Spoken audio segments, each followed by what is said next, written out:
even in limited capacities and in losses and stuff like that, if you have the charisma and if you can connect with the audience and not just do cheap heat, if you can kind of establish yourself as somebody people want to see, even in spite of all this stuff like LA Knight has done, you still can get over, right? Everybody loves LA Knight. Even if they know he's going to lose, they still cheer when he comes out and they chant what he chants.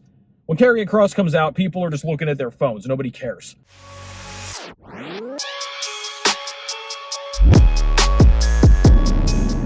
Chest up, shoulders back. Welcome to Revival Wrestling, everybody, where I have better wrestling takes than you, and you know it. And we're going to talk today, guys, about somebody that I've seen trending on wrestling Twitter a lot. By the way, if you want even more scorching takes, follow my Twitter at ChestHairGang. I talk about wrestling there when I remember to go on it, which has been more lately.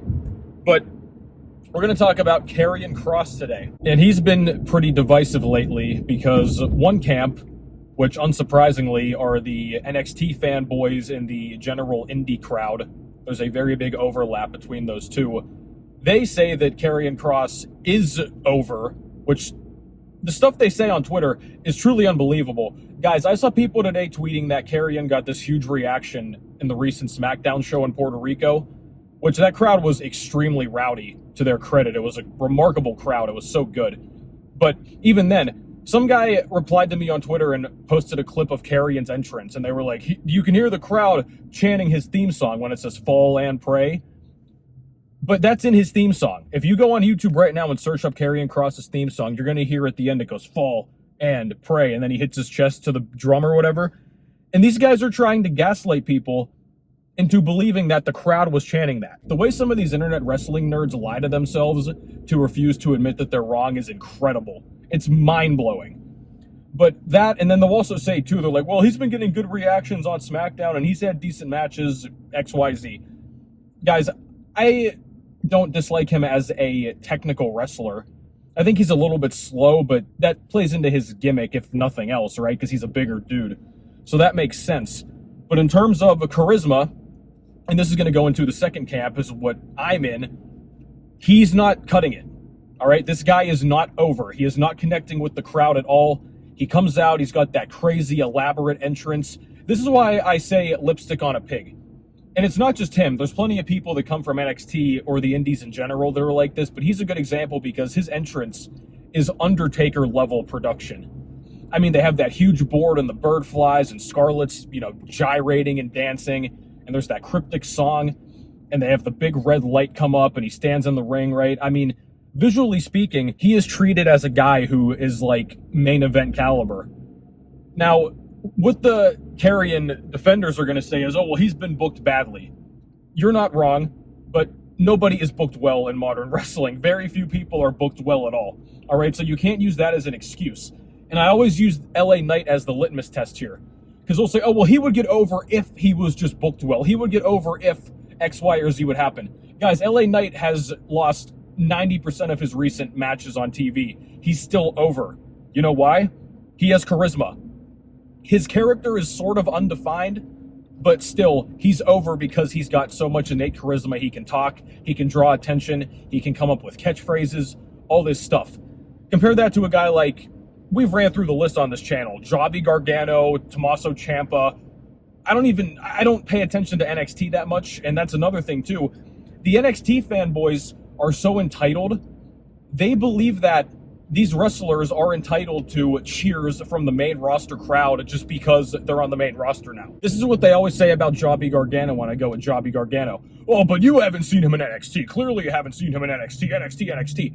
And my answer is no, I haven't, because I don't watch NXT.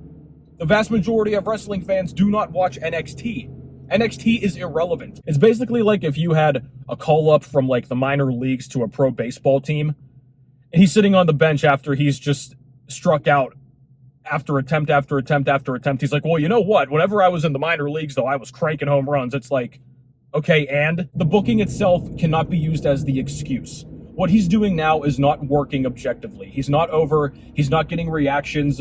He's not even getting, like, boos. That's the thing, man. He's a heel character. He doesn't even get boos. People just kind of sit there and they're like, oh, well, yeah, He looks like a guy that could beat me up. So now we're going to go into, in my estimation, how this can be fixed, because I think he does have potential. I'm not one of these guys who would just say, oh, just release him, because he does have a good aesthetic. He has in-ring skills, right? So there is hope. What I would do with Karrion, he has to go bald. And I understand from his perspective, he's probably like, why on earth would I willingly shave my head if I can grow hair? I get it, man. I totally do. But this character with your long hair doesn't work. He basically looks like a really edgy gym bro. He's this big buff guy. He's got the tattoos, but this hair, I've seen him on some SmackDown things. He dresses like a metrosexual, right? His character's like this end of the world doomsday crazy thing, or that's how he's presented. But then he comes out in like a flannel shirt, or like, you know, some kind of shirt that a guy would wear to a club, and jeans and stuff. It's like, that's not what a guy like that wears. Like, would The Undertaker come out in like jeans and a nice going out t-shirt? He wouldn't do that. Well-groomed hair too. He's got like kind of the flow going on. It doesn't work. So he needs to shave his head. That alone could help him in a lot of ways. Now, when it comes to the booking, he does need to get dominant wins. That's another thing. And people talk about Triple H like he's this, you know, demigod of wrestling and he's the best booker. Dude, Triple H, I'd say he's done relatively well for the most part. Like, he's done some positives for sure, but Triple H has not been remarkable at booking. And booking's not easy, so it's not like he's doing awful, obviously, all right? But Kross has done a lot of stuff. It's kind of similar to LA Nightman, right? He comes out, and there's this flash and flare to it, and then he just loses over and over.